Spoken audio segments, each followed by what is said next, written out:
فيلمنا بيبدأ مع مجموعة شباب وهم بيقضوا أجازتهم على البحر وبيكونوا سهرانين وبيفضلوا يحتفلوا ويرقصوا طول الليل. وبنشوف بنت اسمها نيت وهي قاعدة مع توم حبيبها، وبتيجي بنت تانية اسمها ميلي وبتاخد نيت عشان يرقصوا سوا.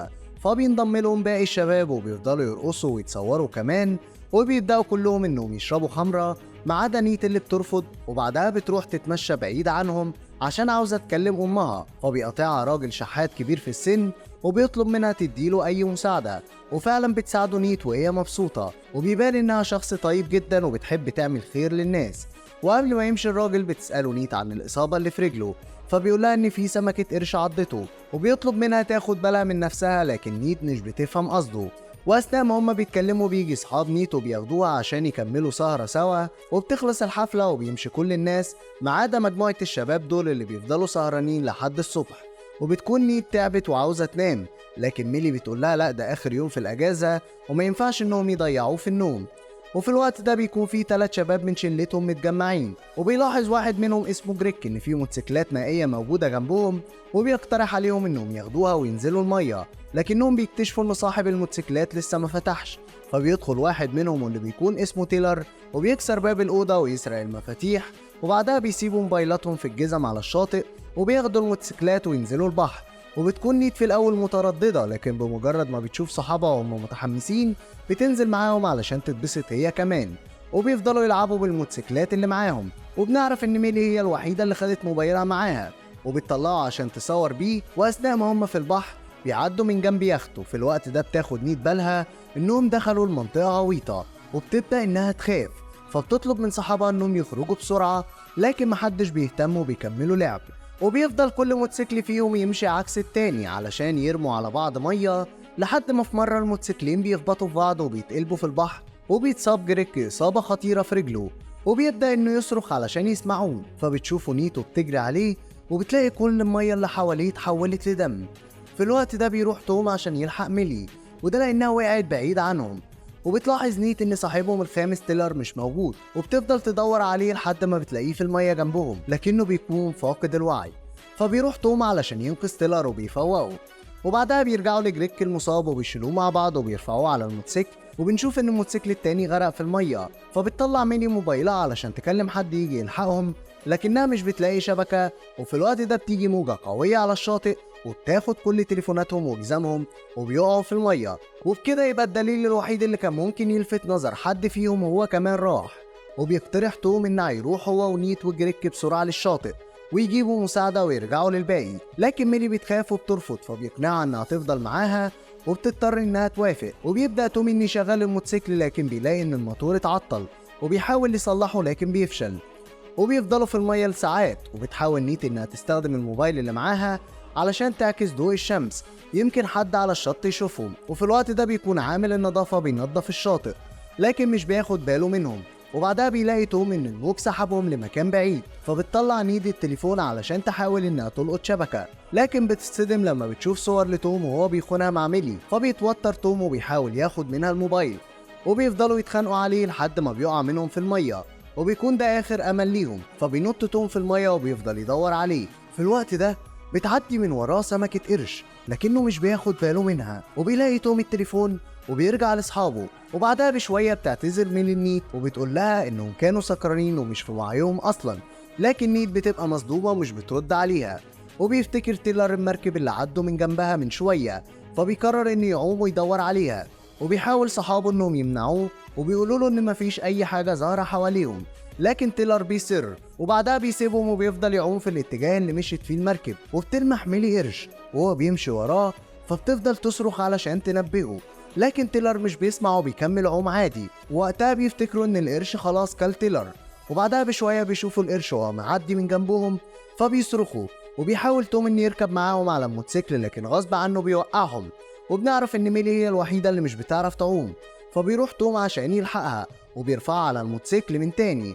وبعدها بيرجع علشان يساعد نيت وبيسحبوا جريك هو كمان على الموتوسيكل، لكن فجأة بيظهر القرش وبيهجم على كريك، وده لأن ريحة الدم اللي بينزل منه بتجذب القرش ناحيته. وبيكون شعر نيت مشبوك في ساعد جريك، فبتتسحب هي كمان معاهم. وبيفتكر الباقي إن القرش أكلهم هما الاتنين، لكن نيت بتنجح إنها تفك شعرها وبترجع لهم بسرعة، وبيفضلوا التلاتة منهارين ومش عارفين يعملوا ايه. وبيعدي شوية وقت وبتكون نيت قاعدة مصدومة وبتسأل توم هو خانها مع كام واحدة غير ميلي، فبيقول لها توم انه خانها مرتين، وبترد عليه نيت انه خسارة في حبها هي واهلها ليه، وانه انسان اناني ومش بيحب حد غير نفسه. فبيتعصب توم عليها وبيقول لها ان هي اللي محتاجة تحب نفسها شوية بدل ما تدي كل وقتها للناس اللي حواليها. وفي الوقت ده بيكون تيلر مكمل في طريقه وبيلمح مركب قدامه وبيشوف جواها راجل واحد، فبيفضل تيلر ينادي عليه لكن الراجل بيكون مشغل موسيقى بصوت عالي ومش بيسمعه اصلا. وفي نفس الوقت ده بيظهر القرش من وراه تيلر وبيعضه، وبيسمع الراجل صوت صريخ، فبيطفي الموسيقى اللي شغاله وبيخرج يبص لكنه مش بيشوف اي حاجه، وده لان القرش بيبقى سحب تيلر جوه الميه خلاص. نرجع تاني عند باقي المجموعه وبتكون الساعه بقت 3 الظهر، وبيفضلوا يدوا لنفسهم امل ان اكيد في حد هيحس بغيابهم وهيجي علشان ينقذهم. وبتستغل ميلي الفرصه وبتعتذر لنيد انها خانتها وبتقول لها ان ما كانتش في وعيها. وبعدها بتحس ميلي بعطش شديد فبتقرر انها تشرب من البحر، لكن نيد بتخاف عليها وبتمنعها وبتقول لها انها لو شربت من ميه البحر هتحس بعطش اكتر. بيعدي الوقت وبتوصل الساعه 6 المغرب، وبيكون ده ميعاد الطياره بتاعتهم، وبيتمنوا ان شركه الطيران تحاول تتواصل معاهم ويعرفوا انهم مفقودين فيبعتوا اي مساعده، لكن مفيش حاجه من دي بتحصل وبيفضلوا زي ما هم لحد ما الدنيا بتضلم. وفجاه بتلاحظ نيت ان في ضوء ظهرت في نص البحر وبيخمنوا انها مركب، فبيحاولوا يستخدموا الموبايل اللي معاهم علشان يعكسوا الضوء لكنهم بيفشلوا. فبتطلب نيت من توم ان يعوم لحد هناك، وبيكون توم متردد لكن بيتكسف انه يرفض، وده لانه الراجل الوحيد اللي معاهم. فبينزل البحر وبيعوم شويه لكن بيرجع في كلامه وبيرجع بسرعه للموتوسيكل وبيعتذر لهم لانه مش هيقدر يعمل كده. فبتتعصب نيت عليه وبتقرر ان هي اللي هتنزل، وبتطلب منهم انهم لو شافوا اي حاجه يصرخوا علشان تسمع وتاخد بالها. وبتنزل نيت وبتفضل تعوم لحد الضوء، لكن بتتصدم لما بتلاقي انها لمبه متعلقه في جثه راجل وبتكون الجثه مشوهه. وبتفضل نيت تصرخ فبيجي توم عندها جري وبيطمن عليها وبيسحبها لهناك، وبتحكي لهم على اللي شافته، فبيخمنوا ان ده بحار والقرش هجم على المركب بتاعه وبعدها قتله. وبيفضلوا في مكانهم لحد ما بيجي تاني يوم، وبتصحى نيت من النوم وبتلمح القرش وهو معدي من تحتهم فبتصرخ، لكن بعدها بتفوق وبتكتشف انه كان حلم. وبيصحوا كلهم وبيلاحظوا ان جثة الراجل بتاع امبارح قربت منهم، وبيكون في جنبه اعواد خشب واللي هي اكيد بواقي المركب بتاعه. فبتعوم نيت علشان تجيبهم، وبيقرروا انهم يقلعوا الراجل جاكيت النجاة اللي لابسه، وده لان ميلي مش بتعرف تعوم وبيخافوا انها تقع في البحر تاني. وبيجي وقت انهم يقرروا مين اللي هيقرب من الجثه وياخد الجاكيت، وبيبص على توم اللي بيكون قرفان وبيرجع، وميلي كمان مش بتقدر انها تستحمل المنظر، فبتروح نيت علشان هي اللي تقلع الراجل، وبعدها بتدي الجاكيت لميلي. وبيفضلوا يجدفوا شويه بالخشب اللي معاهم، لكن فجاه بيعدي القرش جنبهم فبيقفوا وهم مرعوبين لحد ما بيلف القرش وبيجي من الناحيه التانيه وبيعض توم في رجله، فبتضرب نيت القرش بالخشبه وبيمشي وبيسيبهم، لكن برضه بيفضل يلف حواليهم بس من بعيد شويه. وبيفضلوا مكانهم خايفين انهم يتحركوا وبيطمنوا لما بيلاقوا القرش بعد، وبيكونوا فاكرين انه خلاص مشي، لكن بيظهر من تحتهم وبيقلب الموتوسيكل بيهم في البحر، فبيقعوا كلهم وبيروح القرش لتوم وبيعمل له اصابه خطيره، لكن بيسيبه في الاخر ومش بياكله.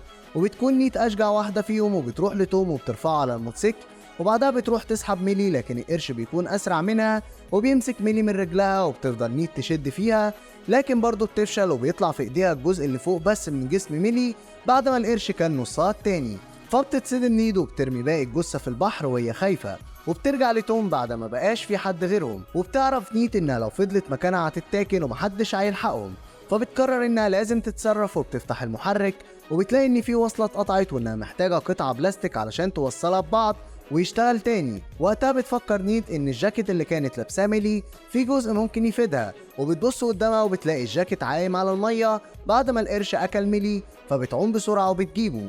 وفي الوقت ده بيظهر القرش من وراها وبيبقى رايح يهجم عليها، فبتحاول انها تضربه، وبعدها بتختفي نيت وبيكون توم شايف اللي بيحصل وبيفتكر ان القرش كلها خلاص، لكن نيت بترجع تاني للموتوسيكل وبنعرف ان القرش عضها بس في دراعها، وبتحاول انها تصلح المحرك وفعلا بتنجح في كده، فبتفوق توم وبتقول له يمسك فيها كويس عشان ما يقعش، وبيتحركوا في اتجاه الشاطئ، لكن بيبان ان القرش لسه ماشي وراهم، وفجأة بيطلع وبيكون عاوز يهجم عليهم، فبتيجي الضربة في الموتوسيكل وبيبدأ بعدها الموتوسيكل انه يغرق، وبيكون توم حاسس باللي بيحصل وبيقرر انه يضحي بنفسه، وده لان الموتوسيكل مش هيشيلهم هما الاتنين.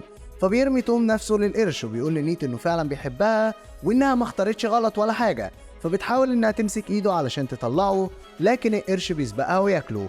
فبتهرب نيت بسرعة وبتكمل بأقصى سرعة ناحية الشاطئ، وقبل ما بتوصل بتتخبط في صخرة وتقع من الموتوسيكل، وبيفضل القرش ماشي وراها بسبب ريحة الدم، لكنها بتجري بسرعة وبتعدي بين صخرتين، وبتنجح أخيرا إنها توصل للشاطئ. وبتبص وراها وبتشوف القرش وهو جاي، لكن بيتزنق بين الصخرتين بسبب وزنه، وبكده بتكون نيت هي الوحيدة اللي فضلت عايشة بعد ما القرش قتل كل أصحابها. وبيخلص فيلمنا لحد هنا.